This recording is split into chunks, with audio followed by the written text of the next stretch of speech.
So one thing I like about driving is listening to music. I mean, you get on the right road, put the right tunes on, and you're gonna feel good. You know, it gets you really pumped, motivated. If you're not too careful, you might get a speeding ticket, but that's another story. So 2015 Ram 1500, and the issue I have is that my radio is not working. So the Bluetooth works when it wants to, and the radio does the same thing, and it's kind of frustrating when you're on a long drive and it just cuts out. So we're gonna upgrade it, and let me show you what we got. So now typically a lot of people upgrade from that small RAM radio, and I'll show you once we get inside the vehicle, to the 8.4-inch Laramie SLT, whatever, but kind of doing the pricing on it, between needing the radio, the dash, and a couple other stuff. I mean, you're looking anywhere between $500 to $800. That's if you're going to eBay prices, and then even local scrap yards. By the time a RAM like that hits the scrap yard, it's already picked clean. Got on the whole website, and I went with Crutchfield. This is not sponsored by them by no means, but I found that it's easier to buy a radio through them than going through anywhere else because, number one, making sure you actually get the right parts. So the radio that we went with is the ILX Alpine, whatever, Alpine ILX W650. Good reviews. And one thing I liked about the whole Crutchfield website is that they offer you the service. It's $25, and I know this is laziness, but they connect all your wires for you. So that's pretty cool. Of course, we got the whole front dash mount, so we can kind of make everything look almost factory. And this one. So on the center console, or the third row seat, if you open it up, they have like the little USB port and the aux port over there. Well, if you upgrade the radio, you lose that feature, but with this, we should be able to retain the feature. So now let's get some tools. So the first thing we got to do is, well, get in the truck, and number two, roll down all the windows because it is hot. Kind of parked under the little shade of my garage, because if I go in the garage, you get no airflow. It gets hotter in there. So, and it's looking like to be a 100-degree day, so let's do that. So let's get a little flathead screwdriver. We gotta pop this cover open right over here. There's a little plastic cover, and it looks like somebody may have done that. Some adhesive there. No, maybe it's just the way it is. All right, so that's done. And I think those are looking at two T20s. Take these screws, put them down here somewhere where we can lose them, and after that you're pretty much done. So then the next thing got to do is just get ourselves a pry tool. Yeah, it's pretty easy. Let's start doing that. We can start pulling. Oops. And now we got access to all the wires and goodies, so let's pull these connectors out. There's one down here. Whoa. You know what? I think that's going to be fine. I'm just going to leave those like that. Are they tight? Maybe I'll move them out of the way.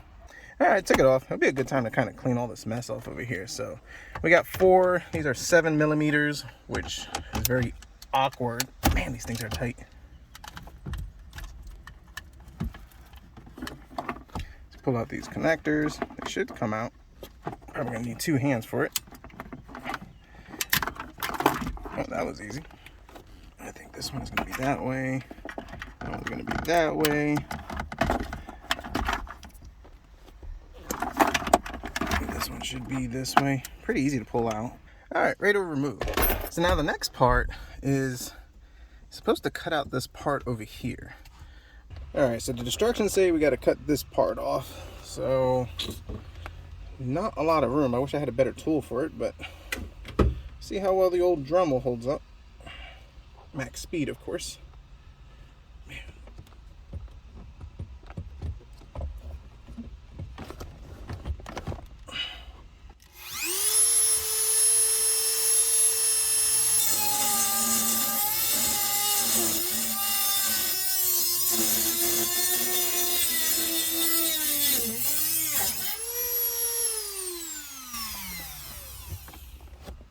Kind of the same thing over here, so if I kind of slide it this way, helps me get what I want. And let's make sure that these cables don't get cut, because that would totally suck.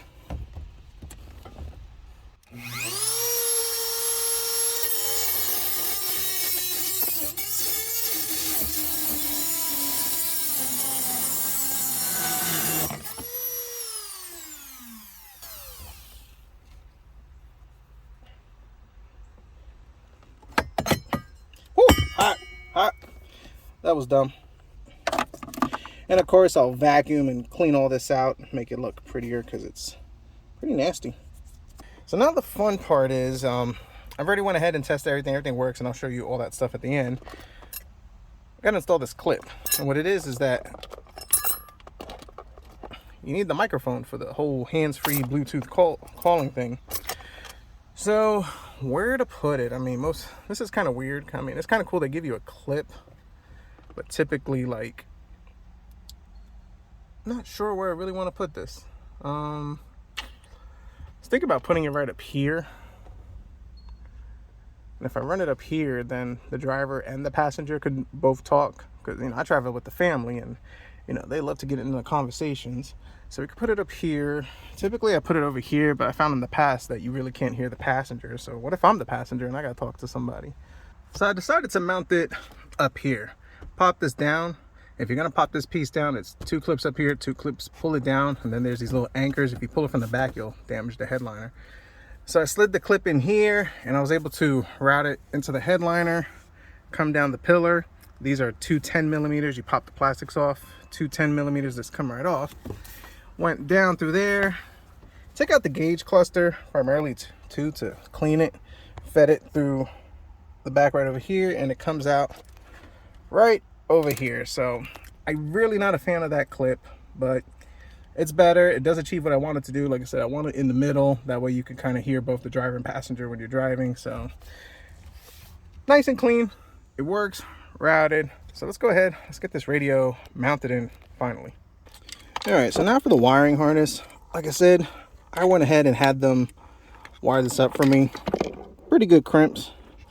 Nice and clean. Looks pretty good. So one thing about going through them is that they make sure that you have the correct wiring harness. And I actually ran into this with another Ram, just not knowing the whole Dodge and their complicated system. You actually need this box, and this box is actually what kind of sets everything in motion. Makes it work. I think the chimes has the adapter for the reverse cam, so we can keep the factory reverse cam, something with the chimes and some other settings. So, but let's get this thing plugged in, at least get this thing started. All right, so looking on the interweb and just other installations, because I was confused, I don't see that this plugs into anything, so we're just going to pretend this doesn't exist. But this blue one does go into this white one, and this, which is part of the adapter that I have over here for the Maestro U Ram, has a board which we'll rip out and we'll take a look at. But you need to plug this harness into here. Now's the time to do it. And this will actually go into the back of the radio. So let's get the radio and put it together. So USB goes into here. So now it does have a USB one, and it comes with a cable which you could kind of feed it. But to retain the factory look, we're going to use that adapter. It's like $30 extra for that kit.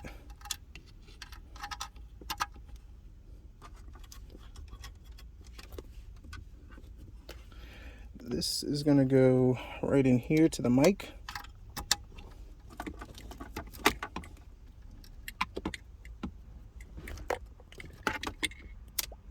I'm going to plug this into the W remote.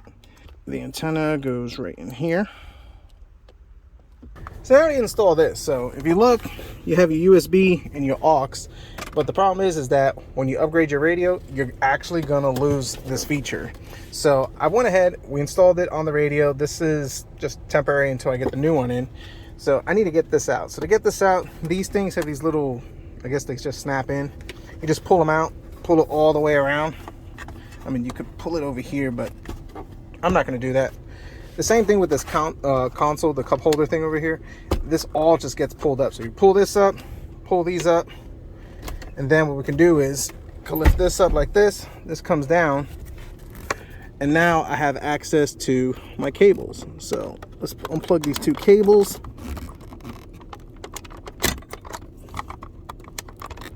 So now that we have that done, I think this just kind of gets pushed in. Yeah, has 2 little tabs right here. They get pushed in like so, and maybe everything else wants to come out. All right, so if you're coming through the part over here through the top, you can actually get the other 2 snaps. So it has 4 of these, 1, 2, 3, 4. So now we need to take this apart and swap out the board. So these have these little pieces that I guess they get pushed in, just like so.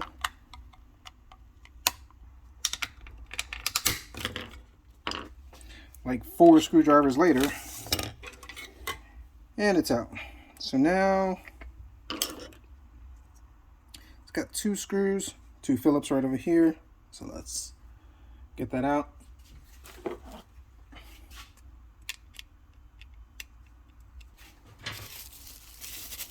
So now let's get this little guy out of here.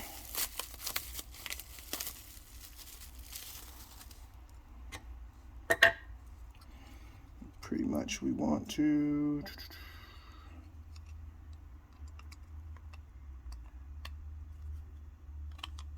go on just like so.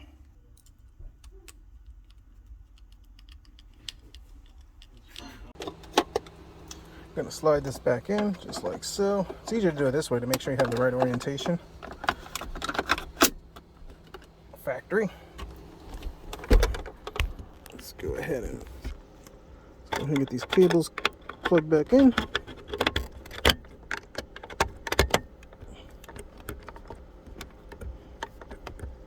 Should be good. So it's actually a couple of days later, and previously I had tried to install this radio and ran into issues where it kind of locked out the radio. Well, not kind of, you are locked out the radio. So if I go to setup over here, you notice can't do nothing. So when you install the kit, you're supposed to be able to put the emergency brake on. 1, 2, engage, and then that's supposed to unlock it. You're supposed to release it, and that's supposed to unlock the radio. So the yellow and blue wire is supposed to come out into the green wire. The green wire is part of the module for this RAM, and it's not sending the signal to the radio. So I called Crutchfield. I was on the phone with them. Real nice people, great customer service. The guy's name was Wolf. I don't know if that's his real name or they got some like street name. I don't know, but either way, Wolf, you the man. And he talked me through a whole bunch of procedures. He sent me the picture of the parking brake, which is the green wire over here. He said run it from the yellow and blue to the green. So I did that. Still didn't work. Then I ran it into the green on the little module box that they have over here to the radio. That still didn't work. We tried resetting it. I mean, we tried a whole bunch of different things, and we still can't get this thing to lock. Now, the only way that I was actually able to get this thing unlocked was actually turning the car off, literally taking the wire, touching it, releasing it, and touching it, and then that would do it. But then once I turned it off, it would reset. And unless you had the wires physically out and you were touching them, that's the only way these things would unlock. So they determined that possibly it might be an issue with the radio or the wiring harness. So they sent it to me first, no cost to me. They sent me the a new head unit. They sent me a new wiring harness. So I'm gonna swap out this head unit and wiring harness, pop it in, and see if that fixes the issue. Now, one thing that they said to do first was disconnect the negative terminal, which I didn't do last time. I mean, I've done radios before, I've never had that issue. We're gonna disconnect the negative terminal, and while I install this, put everything together, just loosely do it, take apart the dash, and then pop in the negative terminal, let it boot up, and hopefully that should fix it. If it doesn't fix it, I'm to call them and we'll discuss our options. They said they'll give me my money back, but I really like this radio and I want to get it working. I did get on the eBay, and there's actually a chip or a hack to kind of bypass it. It should be coming on later on today. Hopefully I don't need it, but in the event that this doesn't work, I'm ready to try that. So let's get this thing apart. Old radio's out, new radio's in. I just connected the battery, so we've probably had about 5 minutes. And let's see if this works.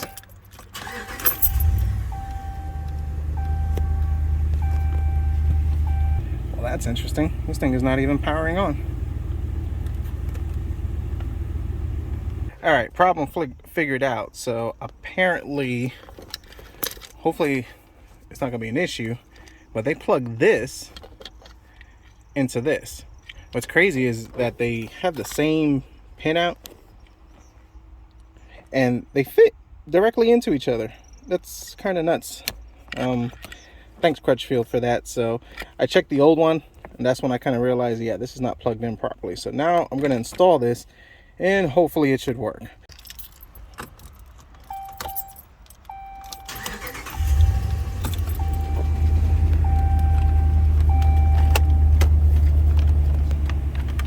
All right, so it turns on, so that's good.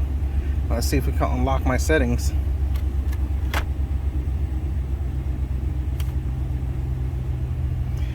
English. Explore the radio.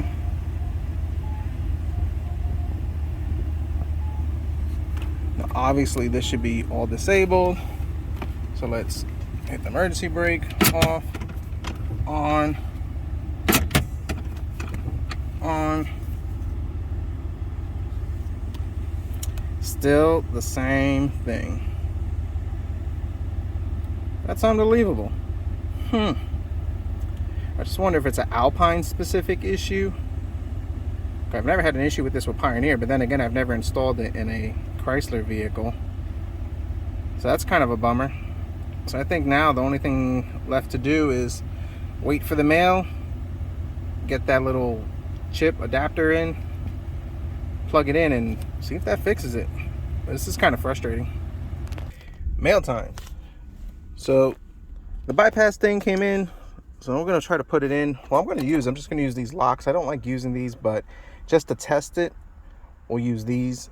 Comes with the instructions, and I think what I'm going to do is, primarily because this wiring harness has kind of been disassembled, I'm going to use the old wiring harness now that I know that the wiring harness isn't the issue. I'm going to splice this in, and hopefully we should be able to get full access of the radio. So according to this, black to the ground, the blue and white stripe goes to blue and white stripe for the remote turn on for the radio. So you get a positive, you get a ground. The yellow and blue is for the parking brake, and the yellow and black, we're not going to use that because, well, you know, there's no foot brake wiring for it. So let's get that going. All right, got it loosely wired in. Apparently these clips are a little not the right gauge, so just kind of trimmed back the wires a little bit, just wrapped them up loosely, and sweet, it works. Setup, I could go to the system, do all that magic doodad stuff, be able to connect my phone. So that is flipping awesome. So it's getting ready to storm out here. Yeah, and it's starting to drizzle, and I'm not going to sit in my truck. And I'm not gonna sit in my truck with the windows rolled up. So what I'm gonna do is I'm gonna bring this inside, wire this up, integrate it, clean this up on the newer harness, and we're ready to roll. Micro bypass for the win. Works flawlessly without issue. Installation was easy. It's just a matter of just kind of piggybacking. I just cut their wires and then just re-butt connect it together. But as you can see, the emergency brake is not on. I could go to setup. I could go to all the information that I need. And I mean, I can access the connectivity and pretty much use the settings that I need to kind of set up the radio. So happy with it. I really enjoyed this radio. It worked out pretty good. Just pretty interesting that you have to use that bypass thing.